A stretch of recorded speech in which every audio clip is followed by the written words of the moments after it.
What's up guys, and welcome back to the channel. So here we are finally getting a chance to look at the all-new Accord, and since the Accord is made elsewhere, it does take a while for it to come down here to our shores.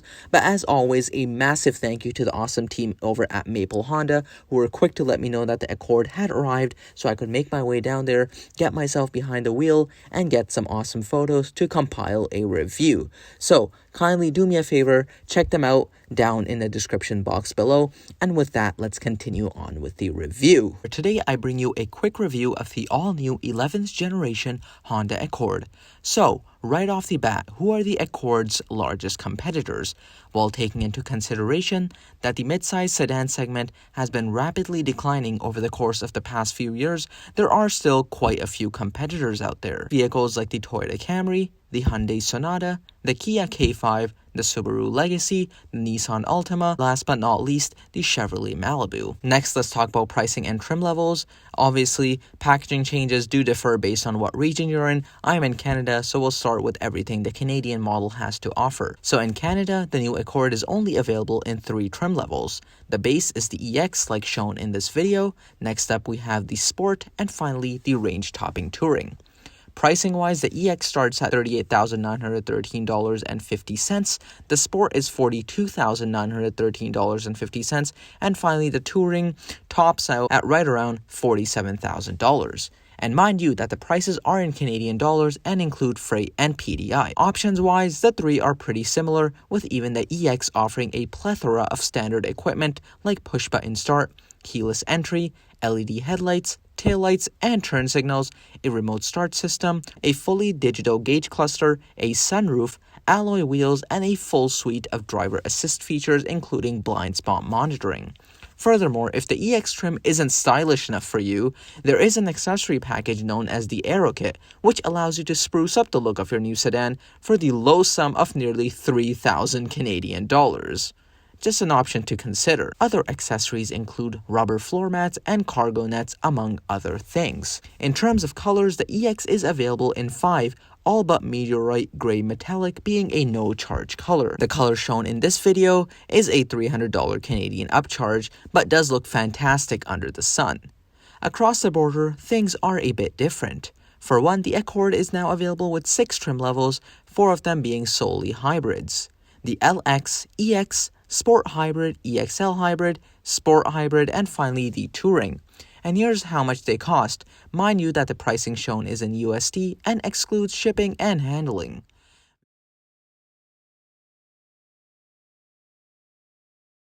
Vehicles destined for the US also have the option to equip a host of additional accessories, some of which include a wireless charging pad and automatic dimming rearview mirror. It's safe to say that the US has a much larger selection of dealer accessories compared to the Canadian vehicles. Next, let's talk about drivetrains. So, drivetrain-wise, virtually all trim levels of the new Accord come in hybrid form only, excluding the LX and, of course, the EX.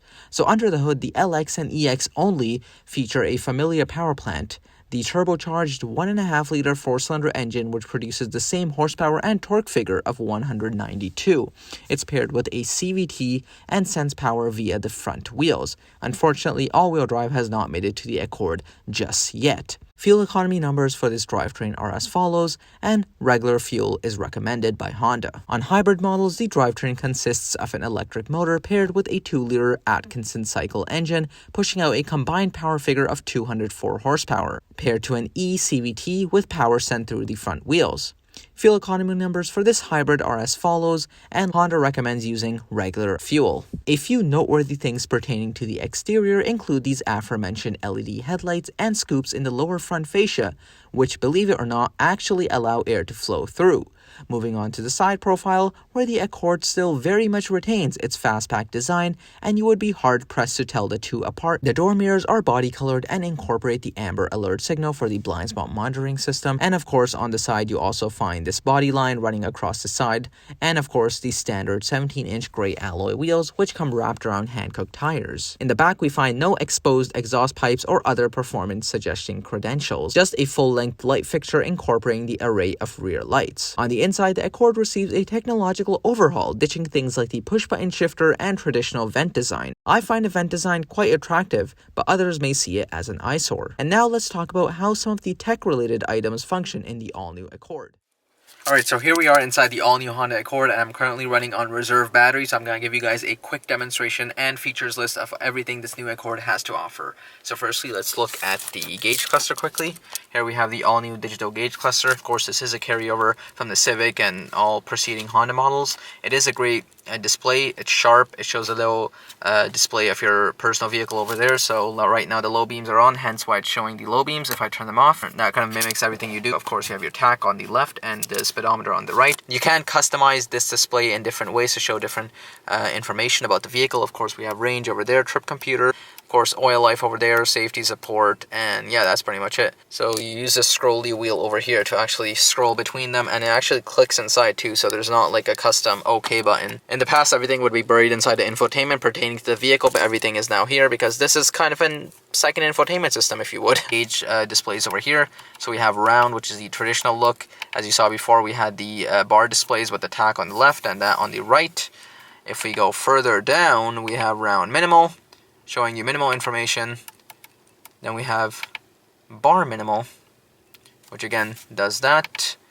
And then at the very bottom, we have minimal, which only shows you a digital display of your speed at the very top. Moving on to the infotainment display over here, this is the smaller unit because we are in the base model, of course, the EX.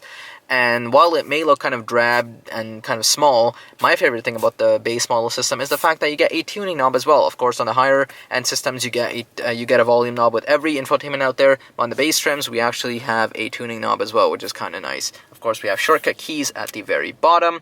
And this display in general, it doesn't have a very big learning curve. You'll be accustomed to it basically as soon as you sit inside the vehicle and start using it. It's very quick. My only problem with it is it lacks color, and this is basically the menu system. If you compare this to the one in the top range model, it is a night and day difference. I said this is the same system that was found in the Acura Integra and basically every base model Honda vehicle out there. This is the base infotainment.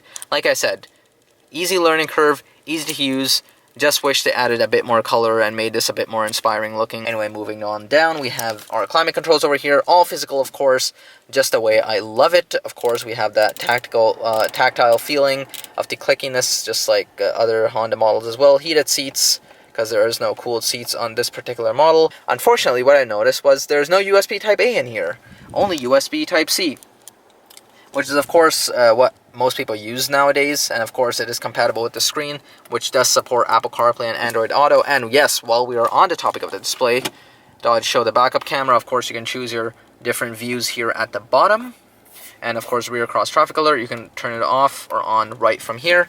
And yeah, it's a good steering wheel. It does have trajectory, so when you're turning, it kind of gives you an idea of where the vehicle is headed, so it makes parking a breeze. We have established that the all-new Accord is a pretty thing to look at, and that analog-minded individuals will rejoice given all the physical controls. It's time to see what the new Accord is like behind the wheel. So here we are behind the wheel of the all-new Accord, and it's crazy to think that this is the 11th generation of the Honda Accord here in North America. And Accord is such a name that either you know someone or someone in your family has definitely owned one at some point in their life.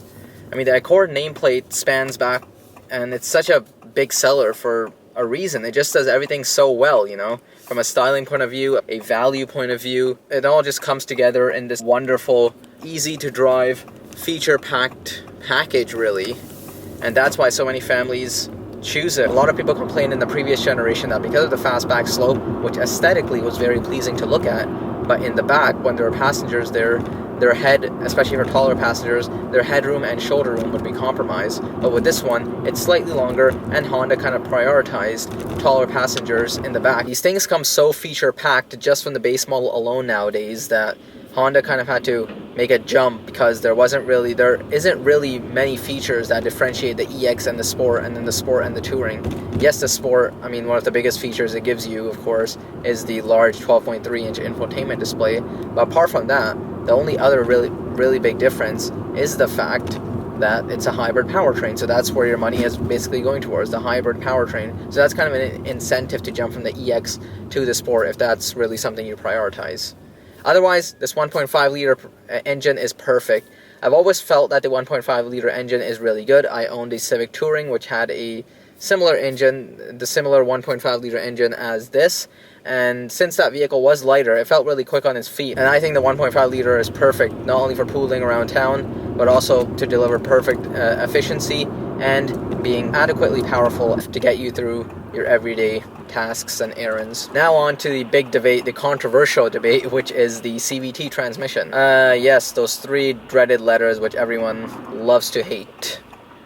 But really, is the CVT really that bad? Yes, in some vehicles and in the early stages of CVT transmissions, there were some issues with those transmissions, but thankfully that has now been rectified, and Honda especially, one of the leading manufacturers out there in my opinion for building one of the best CVTs out there, and this one especially is an improved box as well. The old one, people used to complain that it was kind of droney at higher speeds especially, so Honda kind of went in there, made small tweaks. You no longer have that much of a drone as you did before, to the point where it's annoying. The simulated gears are now, programmed to actually portray a real automatic transmission. Visibility wise, this thing is really good as well. Big windshield, great view at the front. The A-pillars are nice and skinny, making the view out the front and out the back really quite well. Well guys, that pretty much sums up my review on the all-new Honda Accord. If you did enjoy it, please let me know in the comment section below. As always, thank you so very much for watching, and I will catch you guys in the next video.